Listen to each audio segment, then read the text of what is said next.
Bonjour à toutes et tous, bienvenue dans le dernier journal vidéo 2013 de la ville de Visé, une édition qui, à l'image des périodes de fin d'année, se veut assez fournie.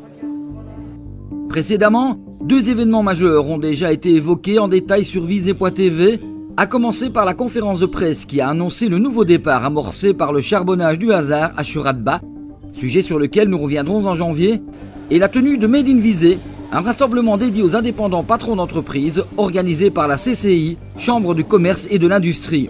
Nous vous invitons à visionner ces sujets par ailleurs. Le mois de décembre a débuté par le concert-spectacle donné par les Ménestries et Mozan avec la participation de tapages nocturnes et de chanteurs invités. De Mozart à Adèle, Michel Flamand et sa troupe ont enflammé la salle des fêtes du collège Saint-Adelin.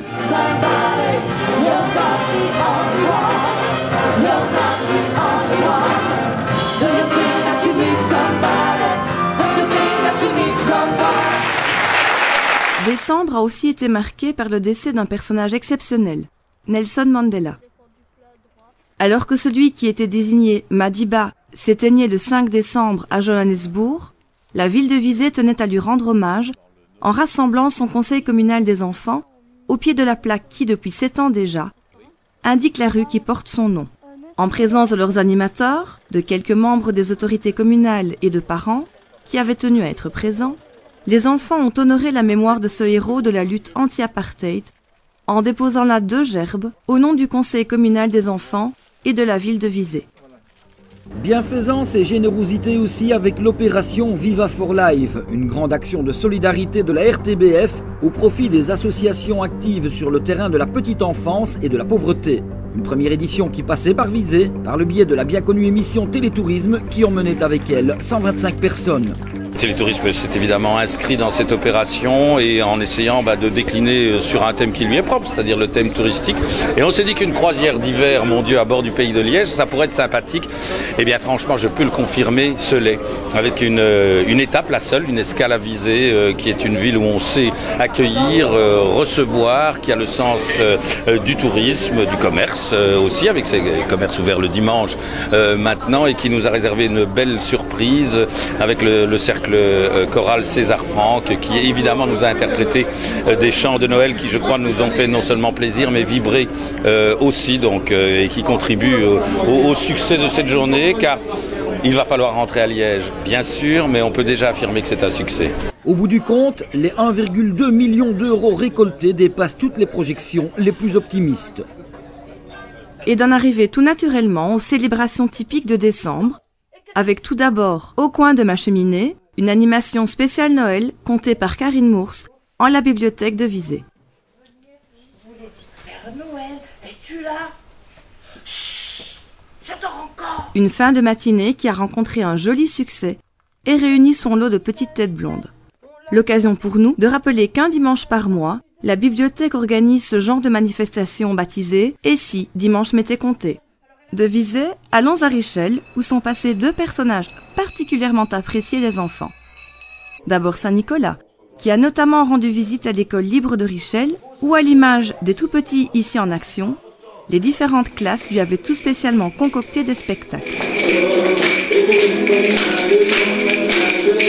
Quelques jours plus tard, c'est le Père Noël qui venait rencontrer les enfants dans la crèche communale des Lutins, sa hôte pleine de présents.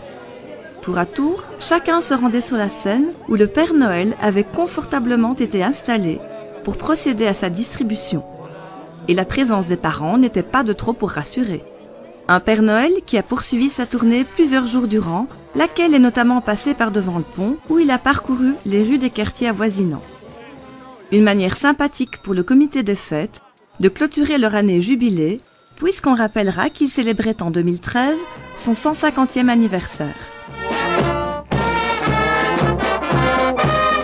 Et puis la fin de l'année a aussi vu la mise sur pied de 2 organisations majeures de la Cité de Loie, avec tout d'abord le marché de Noël des associations, qui pour la première fois plantait ses installations au cloître des Sépulcrines, au beau milieu du centre culturel. Assurément un lieu qui s'y est à ravir à ce genre d'événement, ce que semble confirmer la présence massive d'un public visétois qui répond toujours présent lorsqu'il s'agit de festoyer.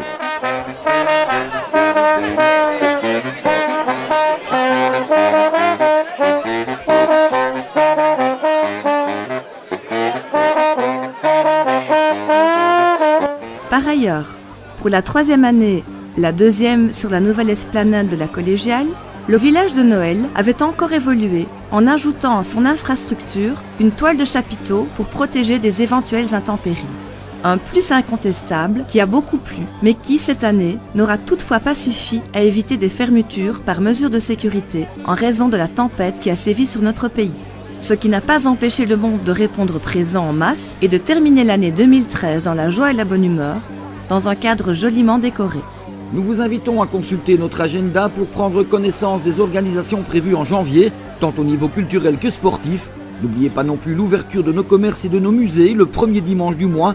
Et notez d'ores et déjà ce rendez-vous important que constitue l'Open International de Judo, qui se déroulera cette année le premier week-end de février au Omnisport de Visé. Merci à toutes et tous pour votre fidélité. Et en attendant de vous retrouver tout au long de l'année 2014, les autorités communales et l'équipe de Visé.tv vous présentent leurs meilleurs vœux. À très bientôt!